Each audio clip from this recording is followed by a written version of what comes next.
Good evening, everyone. We'll begin in just a few minutes. I am connecting to YouTube so that we can live stream on YouTube.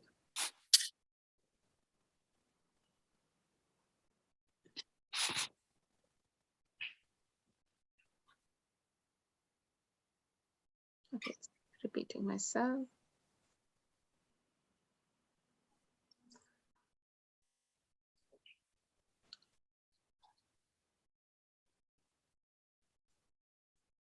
All right, I think we can get started. It's 7:01.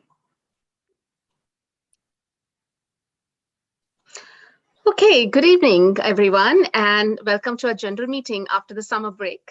And thank you so much for joining us tonight. My name is Robina Nimbalkar, and I am the Executive Director of NAMI Santa Clara County. So before we begin with the presentation, I just want to go over some of the updates at NAMI Santa Clara County. Our warm line, which used to be, a helpline, which used to be a warm line, is up and running from 10 a.m. to 6 p.m., Monday to Friday, via phone as well as email. After our family support is available on evenings and weekends. All the support groups are listed on our website, which is www.namisantaclara.org, and they're all offered over Zoom. As per our education class, such as family to family, familiar to familiar, persona to persona, peer to peer, provider education, you can contact the helpline number, which is 408-453-0400, and you can select option number 1, and they'll be able to give you further details. NAMI Basics is on demand on our website, and you can take it at your own pace. Similarly with the NAMI Homefront, which is online on demand. The community peer program continues to match via hospitals as well as self-reference. If you need more information, please do call us and we are more than happy to share that information. You can also find information about it on our website. Okay, for the fun part, NAMI Walk Silicon Valley is in 2 weeks. It's on October 1st. It's a Saturday. And after 2 long years, we're actually doing this in person. Last 2 years, we were doing this virtual, and we were so glad that the community and all of you have been so supportive. But it's time to do it in person now. So it's going to be on October 1st at the History Park in San Jose. And I hope you've registered. To register, you can go to namiwalks.org/Silicon Valley. I am going to leave the link to register for the NAMI Walks in the chat as soon as I'm done talking.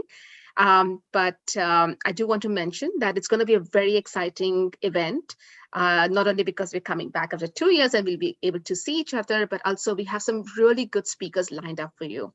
Our keynote speaker is Drew Robinson from San Francisco Giants. He used to play for the San Francisco Giants, and now he's a mental health advocate, and he's going to share his own personal story of mental health journey. Our honorary chair is Supervisor Susan Ellenberg. Our other honorary chair is a CEO of Brainsway, Chris Jacko. And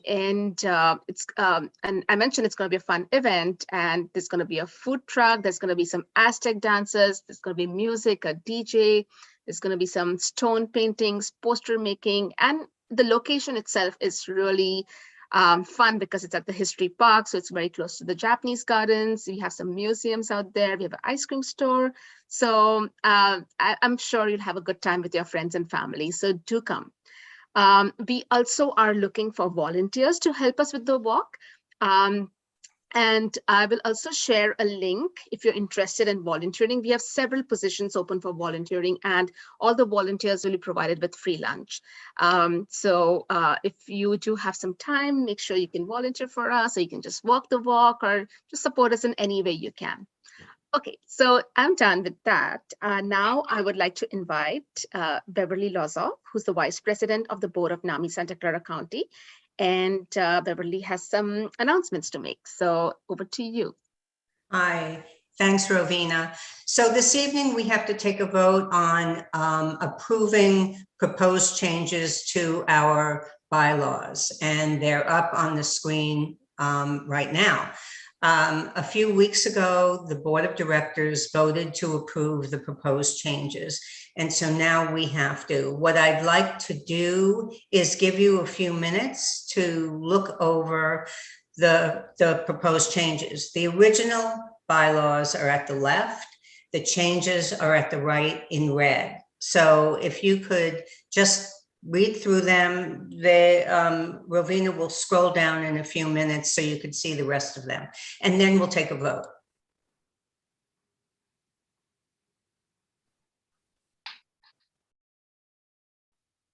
Scroll a little at this first one.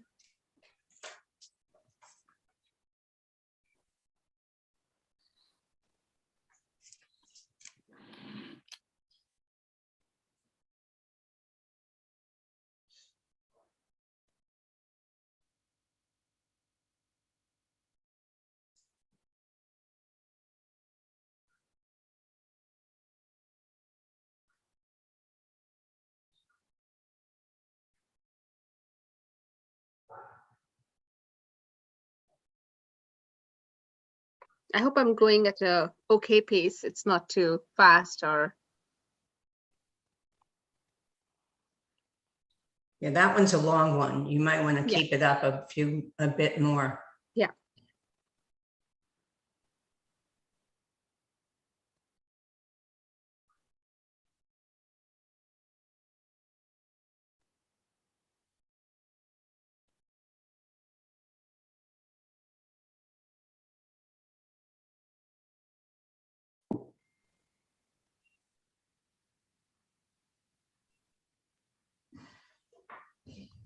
Okay, I'm going to go to the next page if that's okay. We're almost towards the end of it.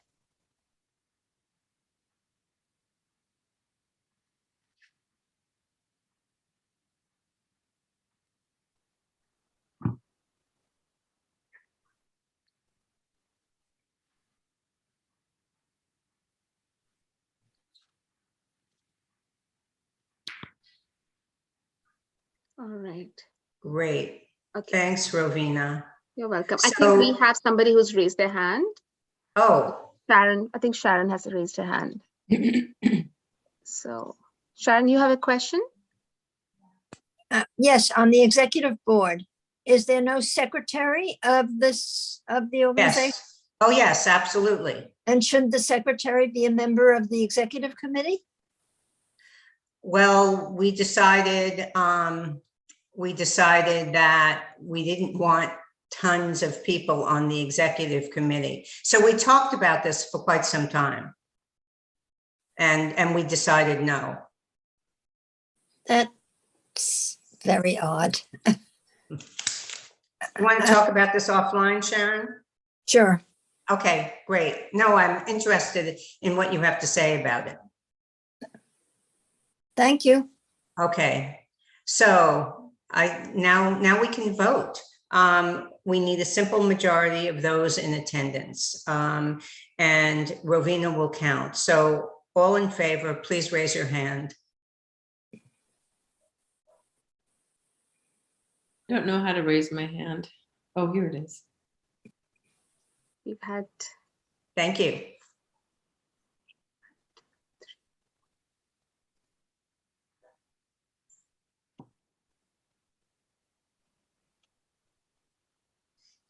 We've had 6 people who've raised their hands and 2 panelists, so 8 out of 21. Have raised their hand? 8 out of 21, yeah.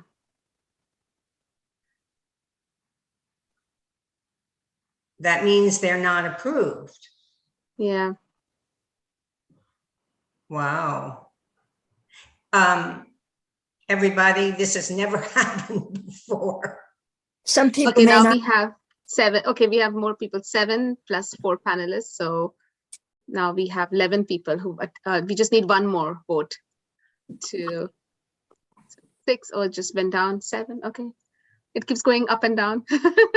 We just need one more vote and that's about it. Okay, we have one more vote, 8 plus 4. Okay, that's 9 good. plus 4. Okay, we have a majority now. Okay, thank you all Thank you very so much. much. The bylaws, the entire bylaws are on our website. So it might be worth looking at all of them at some point. That's it. Thank you. Rovina? Perfect. And then you can lower your hands. Actually, I can do that for all of you. So great. All right, so it's back to me. So coming back to the topic for tonight, our topic is how to help a loved one that has been incarcerated. So oftentimes there's a question that comes up. My family has been arrested. What do I do? So today, Kathy Burton and Carol and sorry, I'm just going to go with again. Kathy Burton and Carol had to figure out how to answer this question after their loved ones were arrested. Both of their sons had underlying mental health issues that led to their arrest. At the time, neither Kathy nor Carol knew how to navigate the criminal justice system to help their child. With much effort, they figured it out and ultimately formed a support group. And so today we have Kathy as well as Heidi doing a presentation for us, who's gonna, and then we can ask questions to them who'll help us with this process. I do want to mention that we have a Q&A section in this webinar, and then we have a chat section in the webinar. So if you have questions, please post them in the Q&A section, and feel free to chat, comments, or anything else that you would like in the chat section. And I'm going to also put in the NAMI walks and the volunteer link right now, since now I'm going to hand it over to Heidi and Kathy. Okay. Hi, everybody. Thanks for having us tonight. Yeah, Heidi and I both are, working with the support group through NAMI. So we'll talk a little bit about that, and then I'll be sharing a slide deck here. So let me pull that up so that we can get started. And then we're happy to, answer any questions or anything that people might want to know about, because there's always questions when it comes to this. So I'm going to try and not talk too much to the slides, but just kind of behind them. So basically, yeah, this support group started from a couple of us that had been through this experience. We got a lot of our help through the NAMI website. There is a place to go for what to do if your family member is arrested. And that helped me, and it helped Carol get through it. And I'm sure Heidi, who's with us tonight. But we found that so many people were stressed out and nervous about this and upset. And Carol and I somehow were able to navigate it pretty well. We got a good outcome, believe it or not, from this experience with our kids. So that's why they thought, well, why don't you have a support group? And then people could talk to each other about it. And so that's where this came from. So we'll have more information on the support group itself at the end. We have a slide at the end. And of course, NAMI, the NAMI office, the helpline, has all this information. So I'll just move forward here. So we're going to talk tonight about 2 forms that are really important to have ready if you're having to go through this experience with a loved one. It's extremely common. They have found that jail is probably one of the largest providers for mental health care, and that's totally ridiculous. Jail should never be the primary provider of mental health services. But unfortunately, because we've had a hard time with what's out there coming up to speed with what we need, that's why we see so many people having crisis and things getting out of control. And then there's an arrest because things get really bad. And that's not the way it should be. We should be able to get the help before. But unfortunately, this is kind of where we're at right now. So there are a couple of forms that we recommend everybody have filled out, particularly one of them should be for everyone, should have it filled out and ready to go, even without jail. So we'll talk about that. And then how you can get help now. There are more tools to get help before there's a crisis that happens. And when you have to involve maybe law enforcement because things get too far, maybe things get violent. So it's nice to have tools before so that you can avoid the whole thing of having to call 911 or whatever. And then what to do, some help that could be useful during the crisis event that's happening. And then there is a definite pathway on how to advocate for your loved ones if they do happen to wind up in jail or within the court system. So we'll go over that a little bit on things that you can do. And then we'll leave some time for questions, of course, and discussion. So that's what we plan to kind of cover tonight. The first thing I want to talk about is this law. AB 1424 is a California law that requires any doctors, hospitals, facilities, social workers, anyone who has something to do with your loved one, who has a mental health issue. They are required to take information from us as family members about our relative.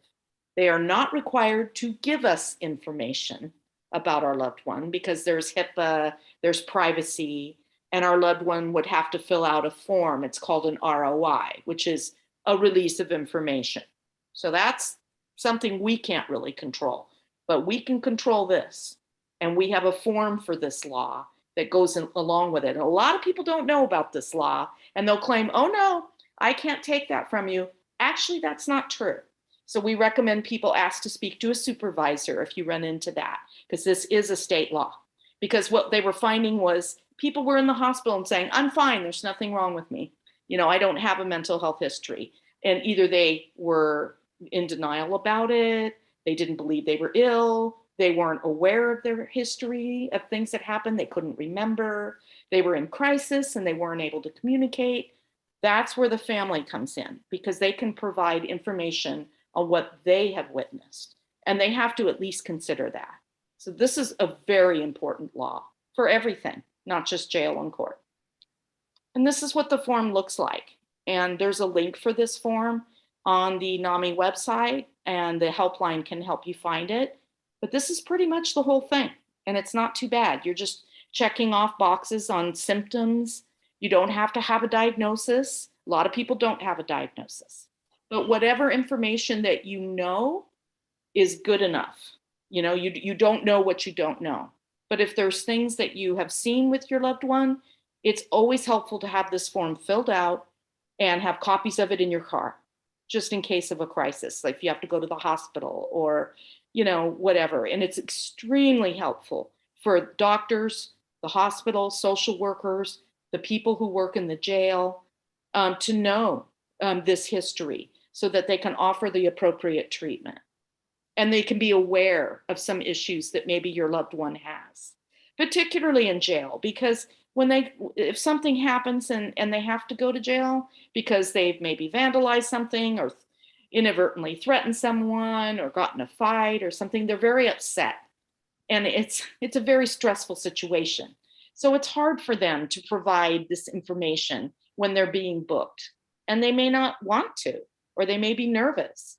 So sometimes we can help by saying, no, this is what we've observed. These are some issues that my loved one has.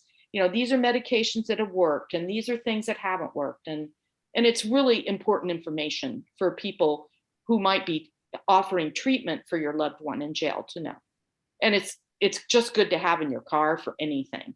And that way, if anything happens, you have this ready on the spot. And sometimes these things change, so you may need to do a new one. But this is really good to have. And then this is the form that is used generally, mainly for court or any kind of a mental health social worker. And this is just information in case there is an arrest and there is going to be an arraignment and charges filed in court. This is a good one because you're speaking directly to the attorney or the public defender who is representing your relative. And even we have social workers that help in these courts as well, particularly in behavioral health court. And it's good for them to know a little bit about the history. And the most important thing is what that red arrow is showing. Family request to the court. So when the person gets arrested and they get arraigned, with the charges are read in court, if they don't have an attorney, they're assigned a public defender. We find the public defenders do a rather good job because they see this all the time. A lot of their clients have no money. They don't have health care sometimes. They need the help. They can't afford to hire a big attorney or an expensive attorney. And they deal with these clients all day. So they know the avenues for recovery and how to advocate for their clients. And this really helps a lot because the family can make a suggestion. Doesn't mean they'll do it, but we can always ask. And what I said for my relative was kind of like this, due to his history of mental health issues, John, who I just made that name up, needs to be transferred to behavioral health court. This is if you want your relative to be put in a treatment program, and you make that very clear. And that way the public defender can hopefully advocate for that with the judge and the district attorney. And they also see these cases all day long. This is very common, much more common than people think. And so they do know what to do with clients in these situations. But it always helps to kind of talk about what program is effective for them. Do they do better at home and in an outpatient program? Or would they do better in an inpatient program where they're not at home and there is somebody to monitor their medications? So I think it just depends on your loved one. And then NAMI has this information, so don't worry too much if you don't have time to write this down, but this is where you will send the forms. The AB 1424 form, the one that's used for everything, doctors, nurses, everything, those are the ones we send to the jail. We generally don't send the family input form to jail. We keep that for court usually, because the jail really just needs the information on the AB 1424, because they're not the ones that set them up in a program. That would be the public defender works on that through the court. So there's 2 jails in San Jose, Santa Clara County. There's the main jail and then Elmwood. Those are the 2. And these are the email addresses of where you will email that, scan and email that form. And then you can ask for them to reply to you to make sure they got it. They are not allowed to share information with you about your relative while they're in custody, unless your relative signs an ROI, a release of information. So sometimes we'll suggest asking these people, could you ask my relative if they will do that? And if your relative is willing to do it, then they're able to share certain things with you about how your relative is doing while in custody. Because it's scary. It's very scary. Because, you just don't know how they're doing. It's a stressful environment. You worry about them. It's hard to talk with them, and it's just very stressful. So we are very appreciative of these 2 people agreeing to be our contacts for our family members who have loved ones in custody. And then for court, this is our liaison for the public defender's office. So if you're trying to get those 2 forms to your to the right public defender and you don't know who it is, this is our liaison. And she has offered to make sure, she's the supervisor for the mental health section of the public defender's office.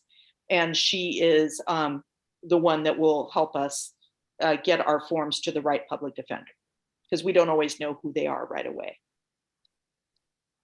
And then we need to talk about before there's an arrest, maybe, or before we even have to worry about jail. We have quite a bit more help than was present when Carol and I and even Heidi went through this. First and foremost, there's the Nami Helpline. So if you have a loved one that maybe is refusing treatment, or the treatment's not working and things aren't going very well and you're worried about them, or they're maybe more agitated and you're afraid something bad's going to happen, there's some steps that you can try to take before it gets to that crisis point. And we always recommend calling the NAMI Helpline. They have a lot of information on resources that are available to you, including the ones listed here, as far as phone numbers, websites, things like that. There's also the new 988 number that people can call, and they can help you get information on intervention or treatment programs and things like that. Some help for family members as well. It's brand new, so I know they're trying to get up to speed. So there have been some complaints, it's brand new, and they're trying to get staffed up and everything. I think the biggest challenge is having places for people to go. That, I think, that supported housing, the hospitals, the treatment programs, obviously we need way more of those. So I'm hoping that will happen quickly. And then another thing we recommend trying is try calling the County of Santa Clara Behavioral Health Department. They have a navigator program where they have peer support that can help walk through things with people on where they can get help and how they can get help. And they even work with family members, which in the old days, they never talked to us. It had to be our relative, right? That gave permission. And sometimes our relatives would not allow, they did not want to talk to anyone at behavioral health. So now they're allowing family members to get this kind of help, which is really nice. Another thing we really recommend that is also very new and not connected, as far as we know, not connected with jail at all, but this is something you try to do before jail happens, is the AOT program, which is brand new. It's Laura's Law, basically. And Santa Clara County finally passed it. And it's assisted outpatient treatment. So what happens is you will reach out to them directly and tell them that you have someone that you're concerned about, that they're not maybe wanting to get treatment, or you're worried about they're not doing well, they're heading towards a crisis. And a lot of family members know when things are not going really well and they worry something bad could happen. They could hurt themselves or someone else or whatever. And so there is a phone number you can call, and also NAMI can help guide you on how to fill out a request form for this service. And from what I understand, it's like an intervention. It's like a professional intervention where a team can work with your relative to try to get them into treatment or get them help. And it's sort of better sometimes than the family member, because sometimes they don't want to listen to us. They get tired of listening to us. So this is more of a professional team, and it's a way of getting kind of I kind of consider it like an intervention. It's not always forced treatment, but from what we're hearing, we're finding that people aren't having to be overly forced, that they're working quite well with the program. They're agreeing to maybe assist in get recovery. So maybe some people on the call have experience with this. It's very new. So I'm sure they're still trying to set up services and everything for it. And then we're very excited. Care Court has passed. Governor Newsom is going to sign it. And that we're excited about it, because it's a way, if people are out on the street or in trouble, homeless, and they really need help, this is a way to get help for them as well, when they don't have family members to advocate for them like us. So what about those people, right? And this will be a way of getting people help directly on the street, who maybe don't have anywhere to stay and family doesn't know where they are. And this is going to be extremely comforting. I know that it's controversial, but it's certainly comforting for family members. That's for sure. And then during a crisis event, like if something's going on and things are really out of control, and maybe you're scared or they're scared and you can't get things to calm down, we do recommend try calling the mobile crisis response team first, if you can.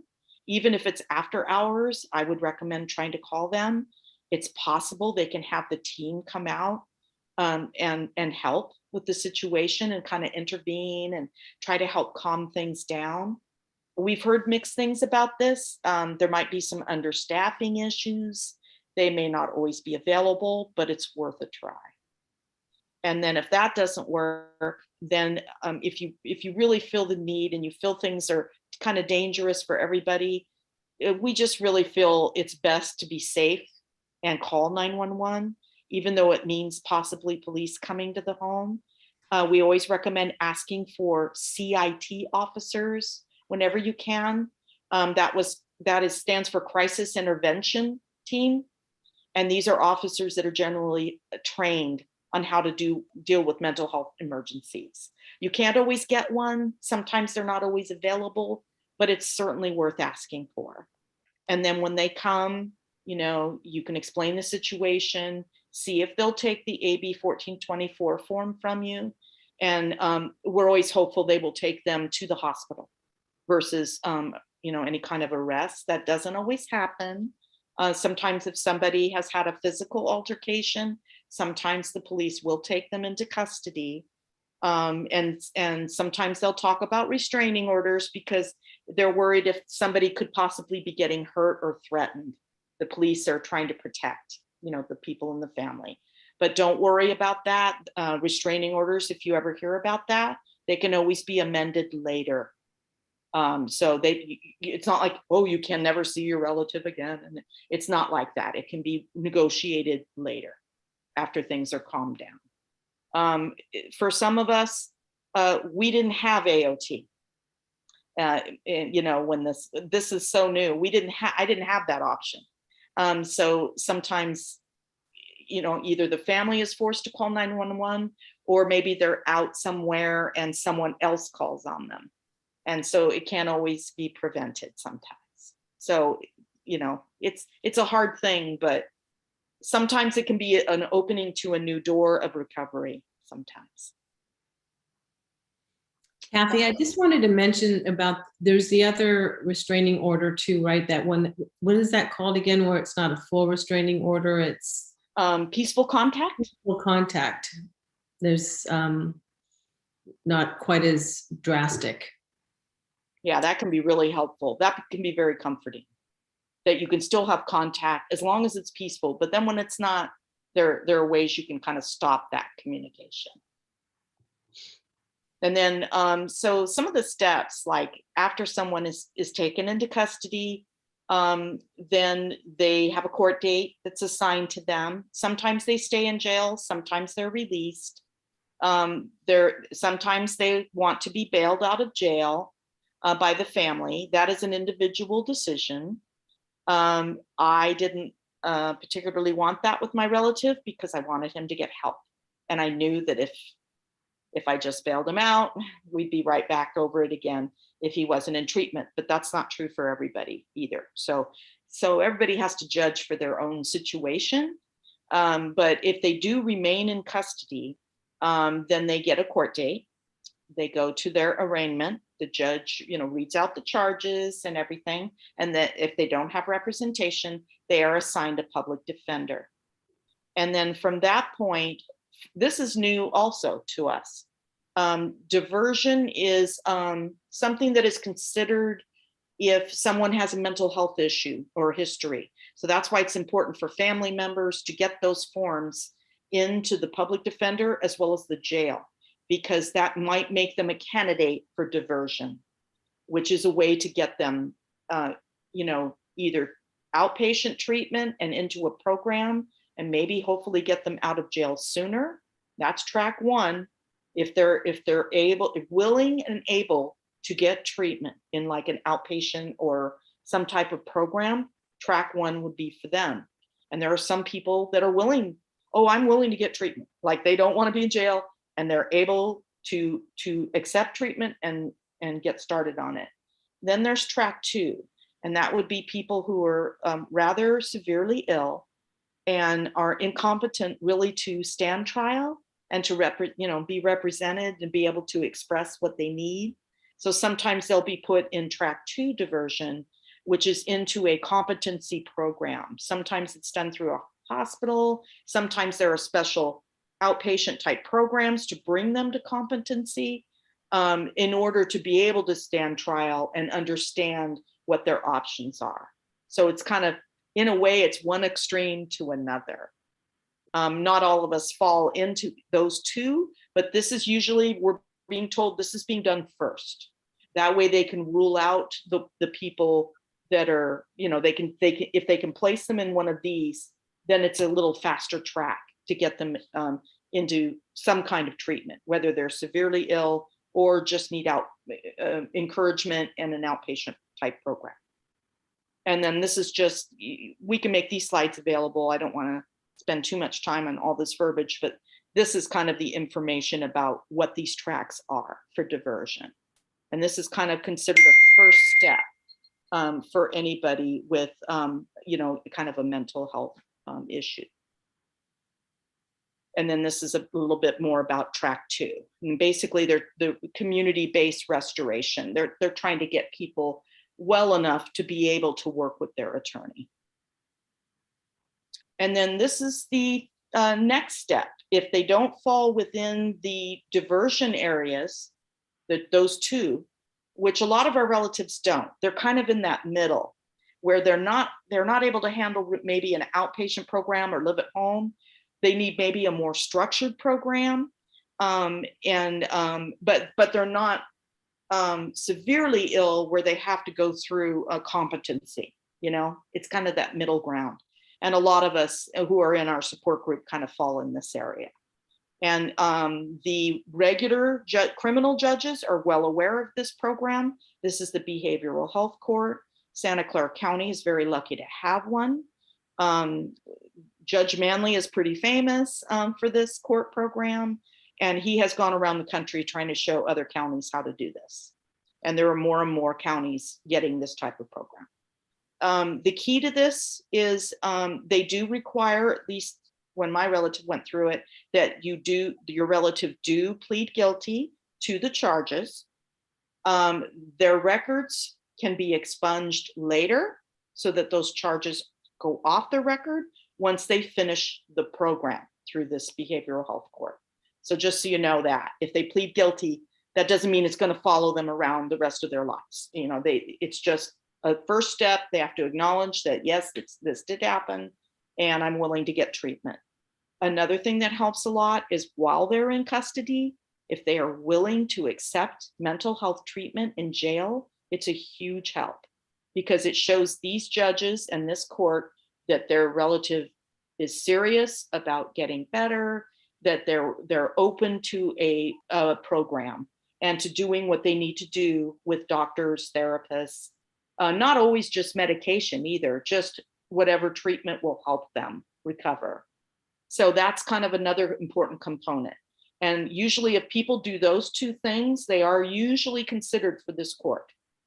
And you get a transfer from the criminal judge to behavioral health court if they don't fall into the diversion. And sometimes it takes a while to get into these programs because of the lack of beds. We need more programs with these beds so people have somewhere to go, even outpatient slots. We need more. We need more mental health treatment professionals. It's just everything is so understaffed and there's so much need. And so sometimes that'll cause a delay in getting started in your program. Basically, Judge Silva does one court with, I don't know what the names, I think they do it alphabetically by the last name of the person. And then Judge Manley does the other part of the alphabet. So they share, this job. And they also have a social worker team that works with this court. And those people are right in the courtroom. They work directly with your relative when they go to this court, and they work on getting them placed. And that's where we come in again. That's the email address of where we mail those forms. I mail them. I recommend mailing both the AB 1424 form, as well as the family input form. So especially because you're talking about what program do you think will work for your relative? Do they need a lot of supervision? Do they need medication management? Or maybe not, so you're able to kind of, this is what I know about my relative. This really did work for him or her. It's helpful to this team. And then they work with the judge on getting your relative into a program. And sometimes people wait in jail a little bit because they're waiting for an opening. They're waiting for a bed. But it does eventually happen, and then they get transferred into a program. And then they check in with this court every month. My son needed help getting to the court. He didn't have a car, and he was in an inpatient program. So it was, and remembering court dates, that's kind of hard for a lot of people. So some people don't need that kind of help. They're able to show up on their own and check in with the judges, and the judges just want to see how you're doing.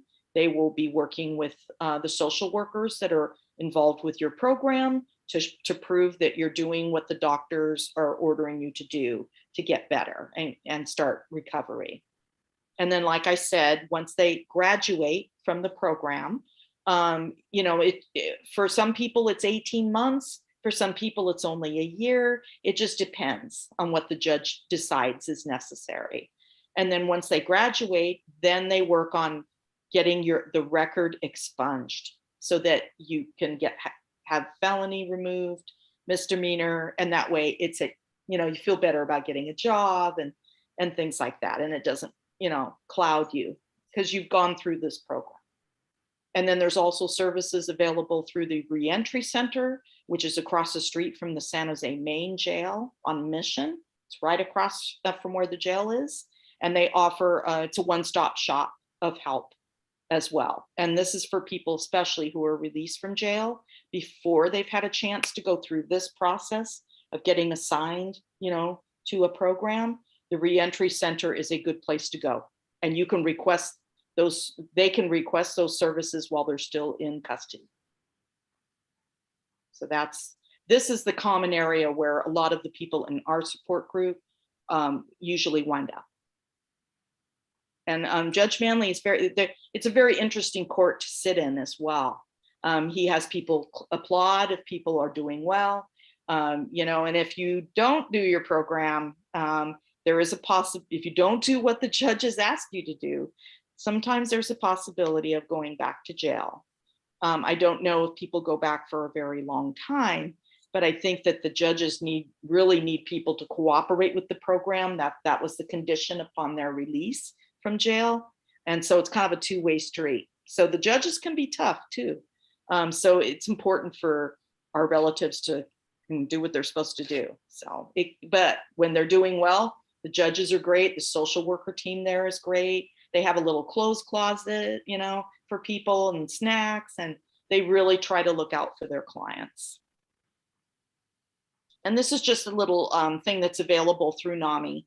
It's kind of the process of what happens, you know, like your family members arrested, and then they can ask for diversion, and pretrial is another way too, of being released on your own recognizance and promising to show up on your court date. It just depends on how well your relative is doing, you know, if they're considered for that. So this is just kind of a little pathway. And this is, and, you know, talking about mental health court and the Reentry Center. And then this is the website that's available on NAMI Santa Clara County's website. So what I usually do to make it faster is I go into the search area. There's a search at the top, and just type in family member arrested. And this is the page that comes up. And there's a lot of information. So this is what I did when I went through this. So you kind of have to go with one step at a time, you know, just don't be too overwhelmed by it. Just figure out where you're at in the process. And then you can click on the links and they'll kind of guide you through on what to do. And it's a lot, it's a lot of information. So just kind of pace yourself a little bit, you know, and this is enormously helpful. It tells you how to find out about court dates, how to make contact with your relative while in custody. I mean, there's just a wealth of information in here. So I recommend this. This is an example of the first page of our contact sheet, we call it. And the Nami Helpline has this available. But this is basically just information on, depending on where you're at, what to do, who to call, where's the website, what should be done, you know? So when they're in jail, who to call, you know, the CIT officers, or where to send those forms, you know, if your person is in custody, and how to contact different areas of the jail. The jails do have a complete mental health team. They have doctors, nurses, social workers in the mental health area of the jail. So that's why it's good for us to send those forms in, because they may not know our loved one has a mental health issue. And if they know, then they can start offering them those services. And sometimes they're separated out from the general population, depending on their condition. There have been times where they have actually admitted people to the hospital if they feel they can't provide them in the jail. So, you know, there's a lot of help available for you through NAMI Helpline, and they can help connect you with, if you need to reach out to somebody who works in Elmwood or San Jose main jail, and you can hopefully get information about your relative to them there. And then this is information about our support group, which Heidi is facilitating now with Carol. Yes, well, Kathy has always been just a wealth of information, as has Carol. And I think one of the hardest things on our journey sometimes is getting information a little too late. And the support groups have been really helpful, because not only has Kathy and Carol been a wealth of information, but everyone that participates in our group has lived experience and gives feedback and input.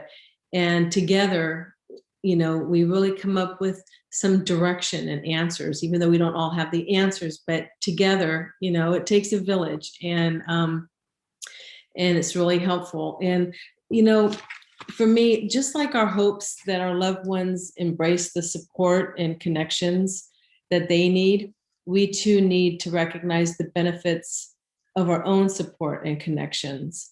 And when we meet every month, it is our opportunity to grow as we support, relate, and share together.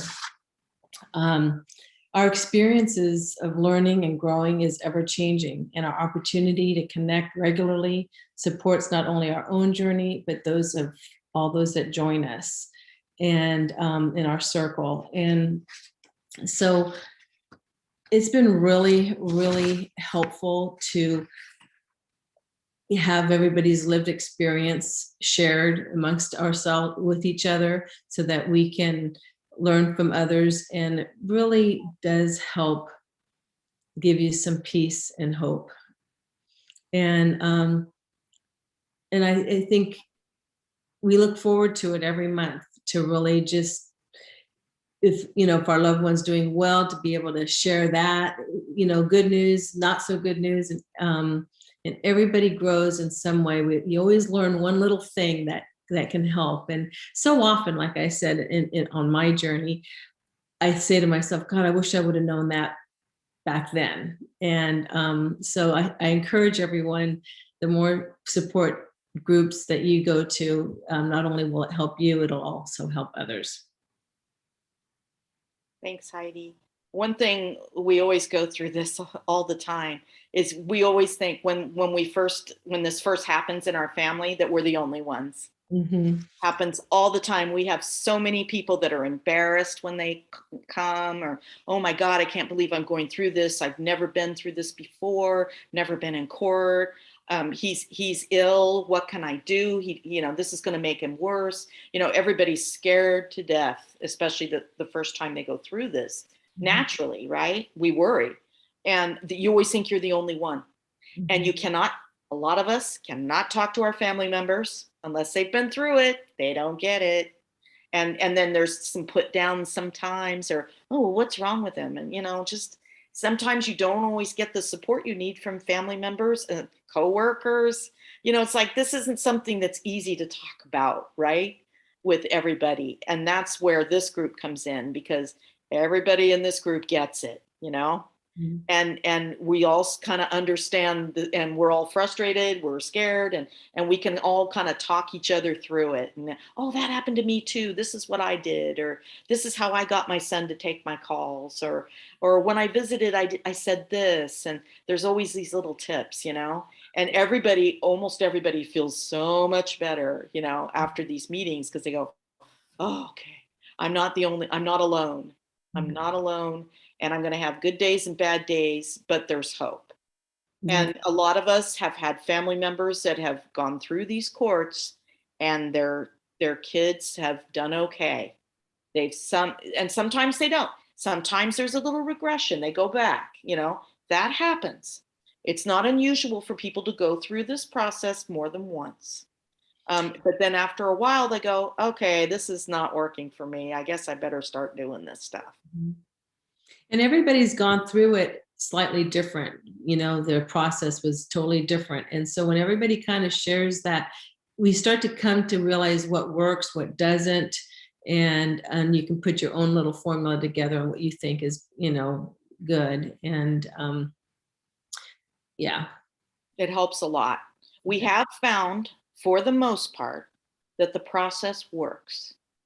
We usually wind up seeing people get their relatives either into diversion or pretrial, where they can get out sooner and get into a program, or the Judge Manley, Judge Silva courts.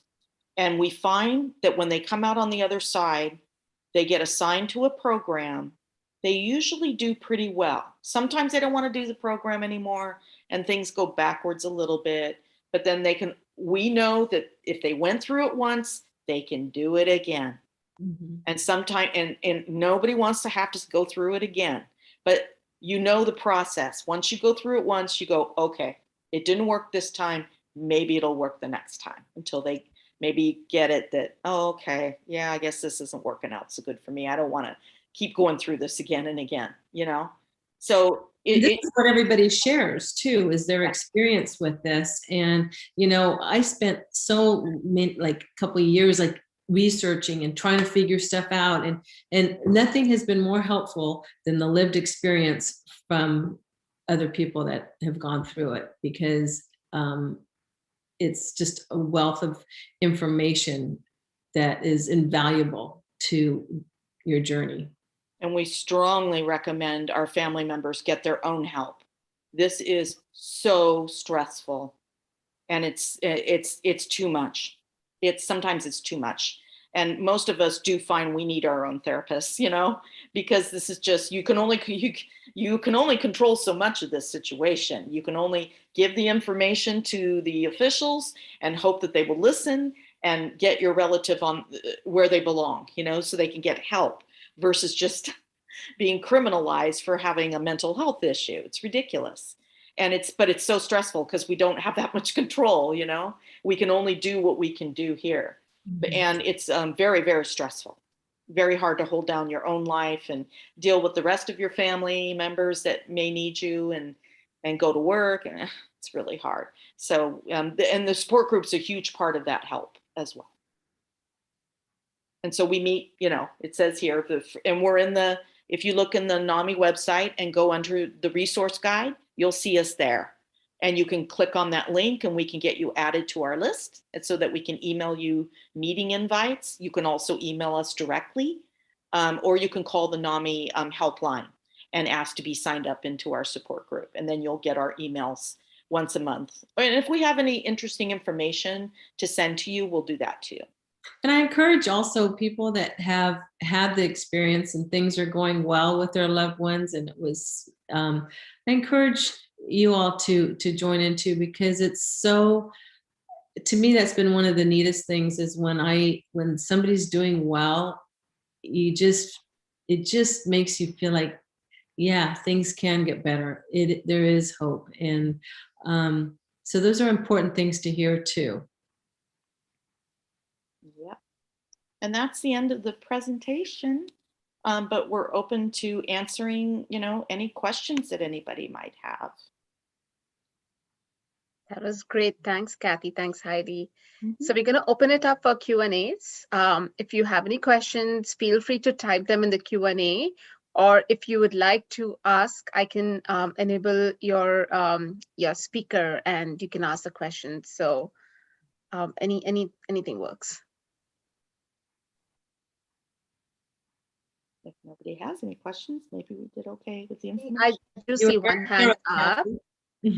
Yeah, Sharon has a question. I'm going to let you talk, Sharon. Okay, so Jeff is involved in AOT. I cannot say enough good things about the program. They are new, they are learning, but they do not give up. They managed to get Jeff into a substance abuse treatment program, residential. Of course, he wasn't ready and he walked away.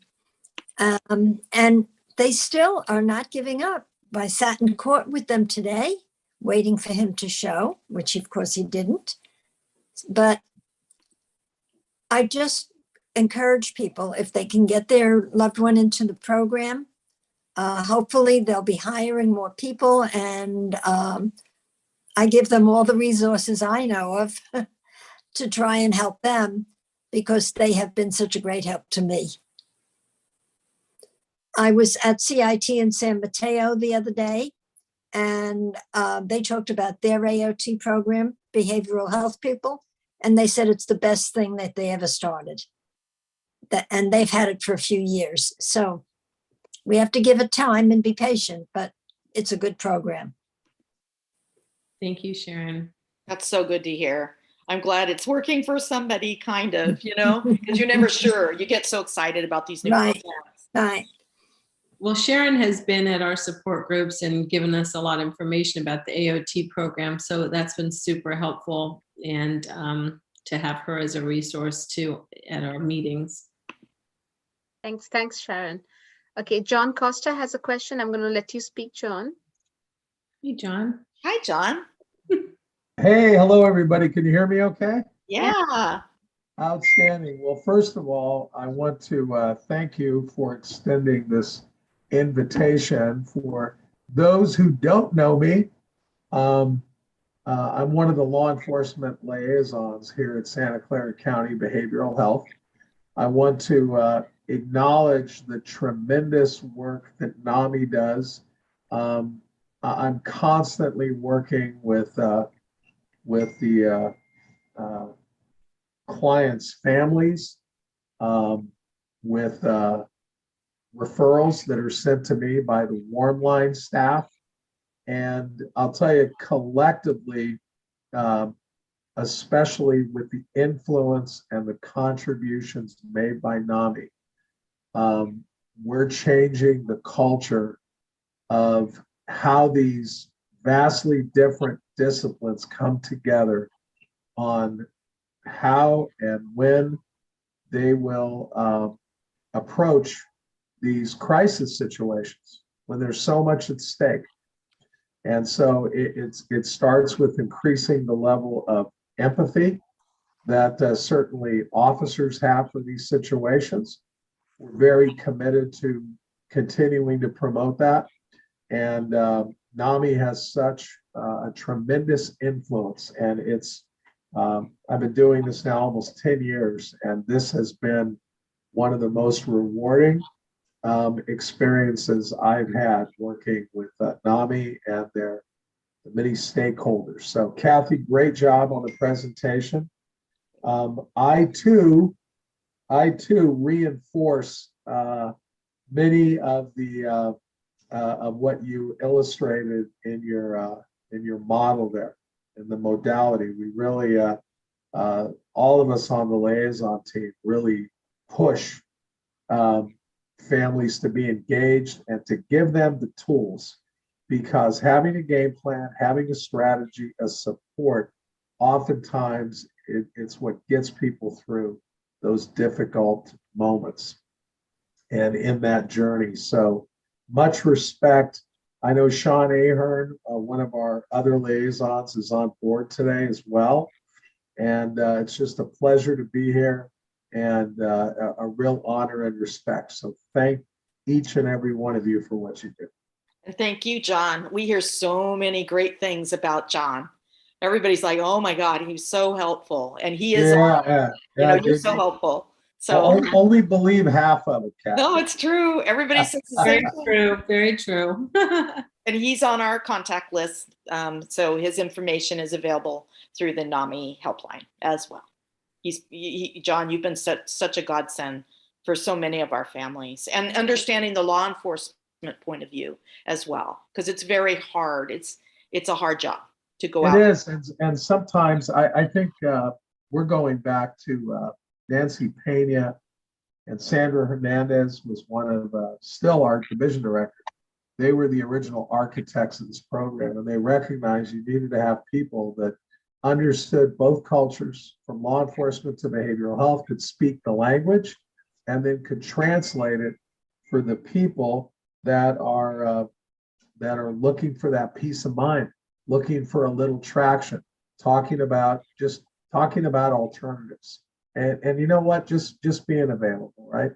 That's what it's all about. Yeah, and we realize that the police are understaffed right now, and it's really a stressful time. They need more people on the force and all that. But for me, I mean, the CIT officers that I have, had the pleasure to come and try to help have been fantastic. The training I think is really good too. And they were able to break the logjam I had with my relative, and calm things down. It was very, very helpful. So yeah, I'm really pleased and we're blessed and really Bay Area wide where CIT has been embraced. And I'll tell you, it really formalizing, like San Jose now has, despite their staffing shortages in the last 2.5 years, they created 2 mobile crisis assessment teams of advanced trained officers who were there to really take the lead on the more challenging cases. We have our PERT programs where officers are in the field with a Santa Clara County licensed clinician in the car with them. And we now have those units in North County, South County, San Jose has 1 to start. And I know that's going to be a growing model too. So we got things moving in the right direction. Thank you. It's great. It's really helpful. Thank you, John. Thanks for everything that you do. Yeah. I do have a question here in the Q&A section, and they're asking is this program in San Mateo and the Redwood City Jail called McGuire, and will these forms be accepted at the Redwood City Jail? These forms are based on a state law. I would recommend anybody outside of Santa Clara County contact their local NAMI office and find out what the procedure is. I'm positive that every NAMI office gets calls from family members with loved ones incarcerated or who have been arrested or in the court system in that county. So I would think that NAMI office would be the expert on how to navigate those courts and those jails. But that law is a state law. So that form, it should work. And maybe each county, maybe Redwood City has a different version of that form. So I would absolutely reach out to your local NAMI office and get information. I think the process is the same. I would try to get a hold of who I need to speak, email at the jail. And even if you don't have a form, just type up a simple thing about your relative and send it to them. Most of the time they appreciate it so much because they get people admitted to jail. They don't know anything about them. The person may not want to talk to them. They're afraid, they're nervous. And it's so helpful to have any information on these people and their illness and what works best for them and what they're afraid of and what the triggers are so that at least they're aware. And then they know they have a mental health issue so they can maybe address that while they're in custody. So I think the process is the same. Same for public defenders' offices. Thanks, Kathy. Sharon Roth has her hand up. So Sharon, you can speak now.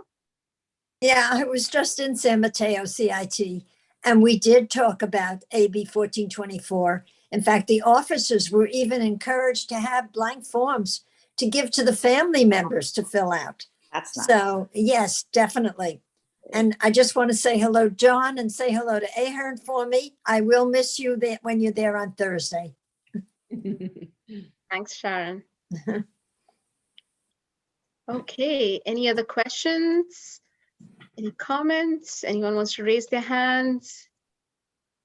What I'm going to do in the chat is also share the link to today's YouTube live.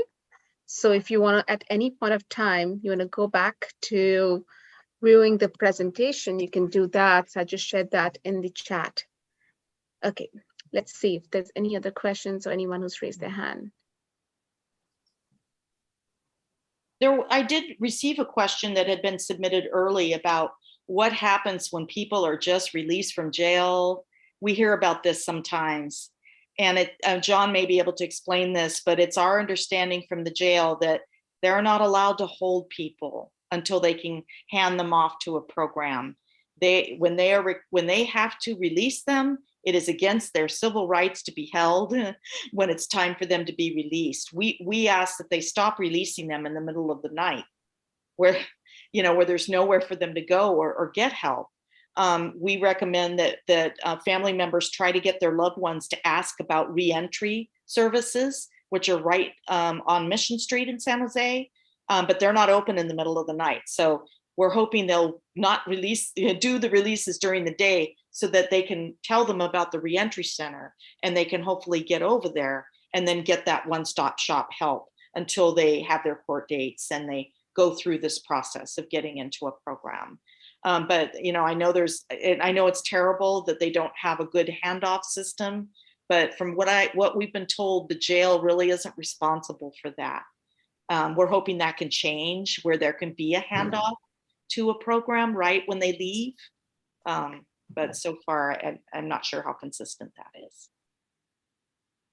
I would say that there's not, I wouldn't call it a warm handoff protocol, although providing the jail with information about alternatives, destinations, and support would be real important to communicate, because you're right, Kathy, everybody's bound by either department protocol or rule of law, and they have timetables and limits on what they can do.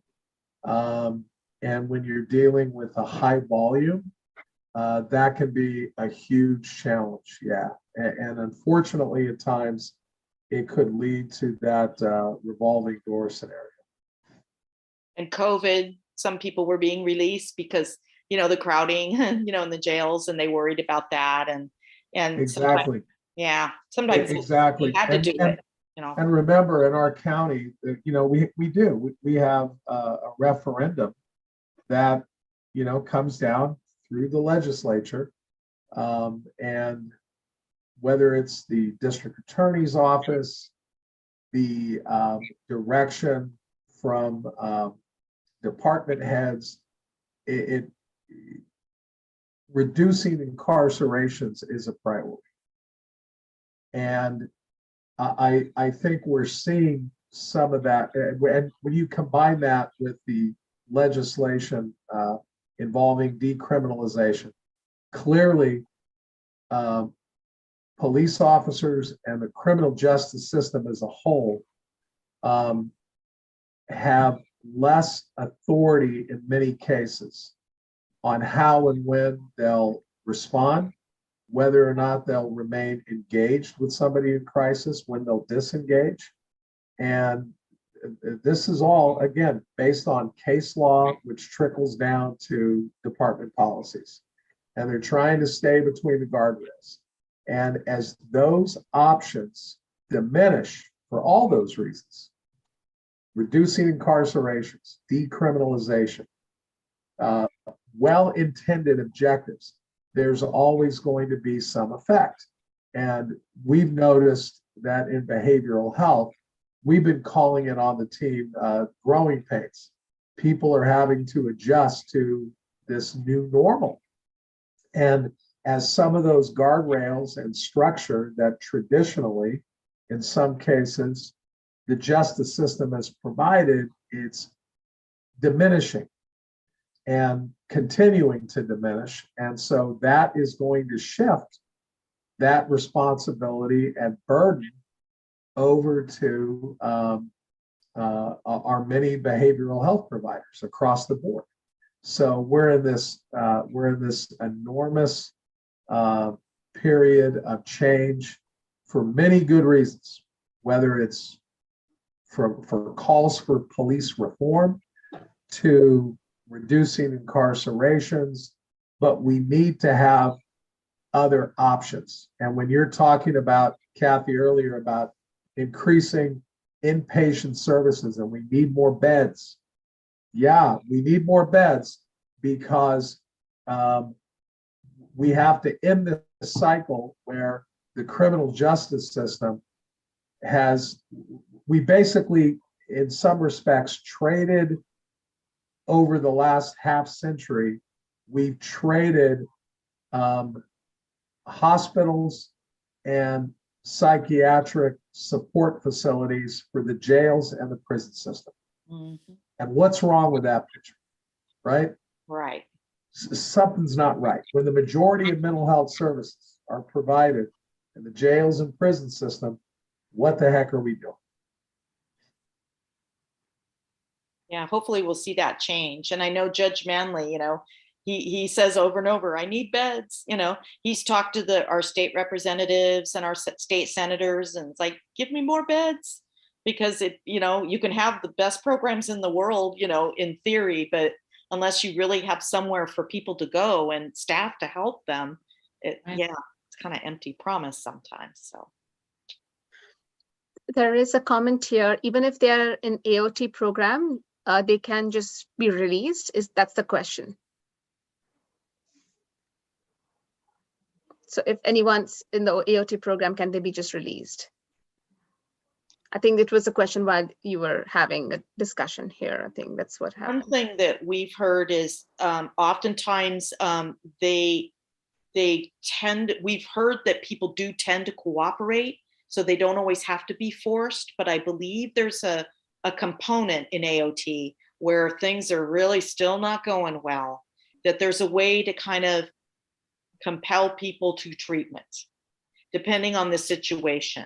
I have heard that Judge Manley is involved with the AOT kind of mini court. It's not really a court, but I think there is something in AOT that if the worst comes to worst and things are looking not so good, and maybe things are moving in a dangerous direction, that there is a way to help get people into treatment, and try to get things stabilized. We've heard that a lot of people don't need to go that far, that they once they get used to the people that they're working with and the case managers and the professional team, that they tend to do well. It tends to not need to get to that point where you're forcing someone, because you don't want to do that. You want people to want to cooperate and get treatment for themselves.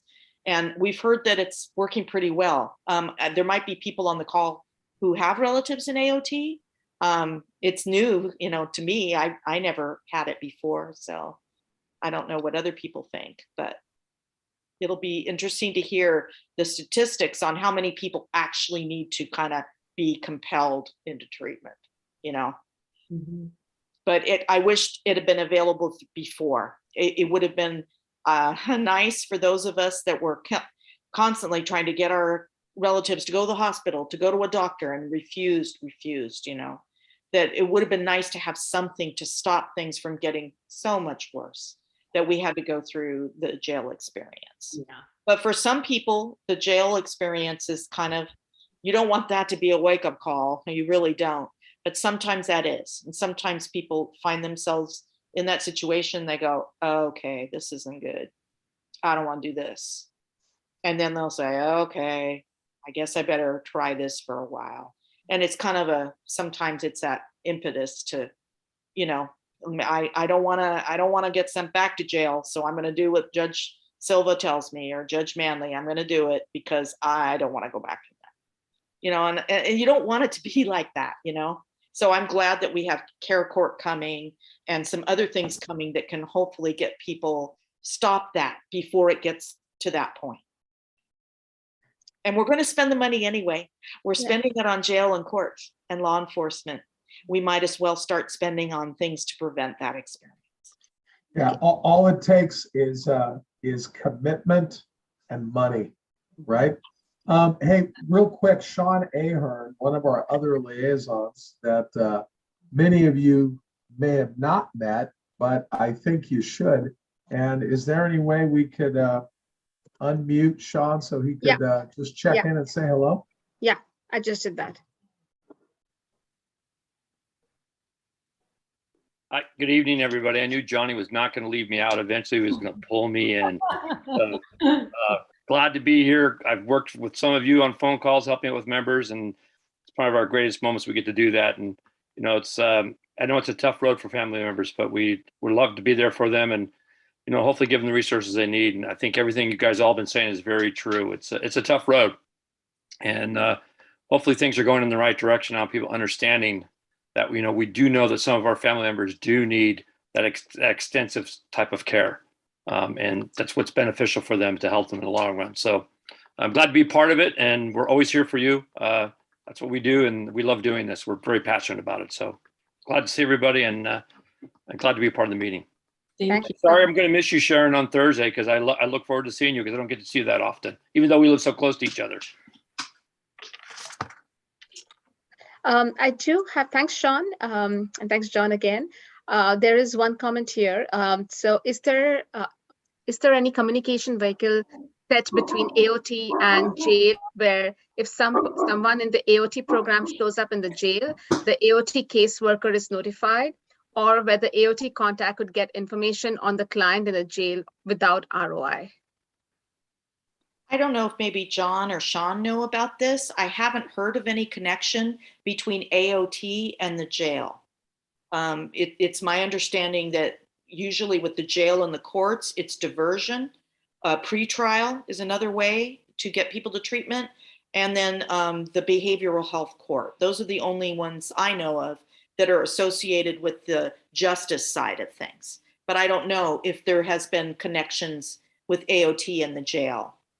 It's my understanding AOT is something that's available to us before we hopefully get to the jail part, you know?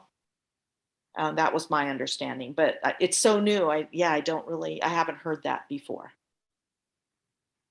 I don't know if anybody else knows if there's a connection, but we haven't heard of that so far from our network. I don't know of a direct connection, Kathy. I know AOT can take referrals and do follow-ups. Someone's involvement in the criminal justice system is definitely one of the moving parts that is considered as part of that follow-up. Sean, any other insight on that? No, I think Kathy is correct. I think the whole point of AOT was to, instead of having these persons keep going through a revolving door, is to get them out of the jail system and get them into more, hopefully, intense programs of treatment and all that. And that, I think that's the goal. So I would be surprised if there's a connection. I'm sure one of the connections is it may look at the previous history of how they've been in the judicial system as a criteria for AOT, I think. But otherwise, I'm not aware of any direct connection between the two. I think it's that midpoint, of not getting them into jail and getting them into more intense programs, and with more committed case managers and all that stuff too. Yeah, I think you're right. Okay. Any other questions? I think someone had asked about the substance abuse issue along with mental illness. Someone had asked about that. The two generally, for many of us, go hand in hand. There's a lot of self-medicating going on. It's very common to have dual diagnosis. Very, very common. I think the jail is well aware of this issue. I think that a lot of people in jail have both issues, or at least one or the other. I would hope that they have professionals in the jail, they have psychiatrists, mental health nurses that are aware of these issues and can offer treatment for both, I would hope. I know that there are some programs that are dual diagnosis once they get to that stage. We would love to see more of that, because they go together a lot. You can't really always separate them, because it's not effective. It's nice when you can treat both of those issues together. So it's not uncommon, and it doesn't hurt to let the jail know about substance abuse issues. It won't get them in any trouble or anything like that. And it's good to let the professionals in the jail know about previous substance abuse. We have heard that from one of the heads that used to work in the mental health area in the jail, that she said that helps us a lot, because then we can try and help with some of those issues, and we know what their past issues have been. It's very helpful.